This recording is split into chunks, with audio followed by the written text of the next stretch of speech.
ব্যর্থতার ভিড়ে শেষ পর্যন্ত যেন হাল ধরতে হয় সেই মাহমুদুল্লাহ রিয়াদকেই। রিয়াদের এই ছক্কার মূল্য কোটি বাংলাদেশের কাছে তো মিলিয়ন ডলার। রং বদলানোর ম্যাচে বাংলাদেশের শেষ হাসি রিয়াদ হৃদয়ের কল্যাণে। মহা চাপের মাঝে তাওহিদ হৃদয়ের ছক্কার মেলা।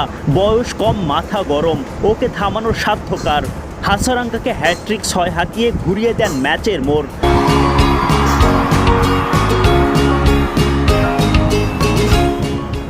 লঙ্কানদের হৃদয় বুঝিয়ে দেন আসল রাজাকে। 4 ছক্কায় মাত্র 20 বলে 40 রানের ইনিংসে দলের জন্য ম্যাচটা সহজ করে দিয়ে যান হৃদয়। তাসকিন, মুস্তাফিজ, রিশাদরা নিজেদের কাজটা করে দেন ঠিকঠাক। 120 বল থেকে দরকার মাত্র 125 রান, অথচ ওপেনিংয়ে নেমে কাণ্ডজ্ঞানহীন 2 ওপেনার সৌম্য সরকার ও তানজিদ তামিম। সৌম্য শিকার হন ডাকের। 13 ডাক নিয়ে আইরিশ ব্যাটার পল স্টার্লিংয়ের সাথে আন্তর্জাতিক টি-20তে ডাকের রেকর্ডে 1 নম্বরে সরকার। এদিকে আরেক ওপেনার তামিম 3 রানের বেশি করতে পারেননি। 2 ওপেনারের পর দলের বিপদ বাড়িয়ে দেন অধিনায়ক নাজমুল শান্ত। নুয়ান থুসারার বলে উইকেট বিলিয়ে দিয়ে সাজঘরের পথ ধরেন তিনি।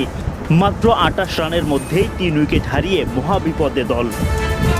উইকেটে তখন লিটন দাস ও তাওহিদ হৃদয়। লঙ্কানদের উড়ন্ত বোলিং চলতে থাকে, তার মাঝেই একটু একটু করে চেষ্টা চালিয়ে যেতে থাকেন লিটন হৃদয়রা।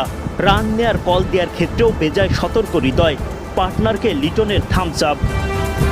সিঙ্গেলের সাথে একাধিক বাউন্ডারিতে এই জুটি দেখাতে থাকেন ভরসা। দল যখন চাপে তখন একের পর এক 6 হাঁকিয়ে স্বস্তি এনে দেন হৃদয়। মাত্র 20 বলের ইনিংসে করেন 40 রান। লিটনও দেন দারুণ সঙ্গ। অফ ফর্মে থাকা লিটনের এই ইনিংসটা যে দলের জন্য মহামূল্যবান। বোলারদের সাফল্যের পর লিটন হৃদয়রা জয়ের কারিগর। চাপ কাটিয়ে এবার সুপার 8-এর পথে Bangladesh. Adnan Ahmed, BD cric time. Thank you ভাই।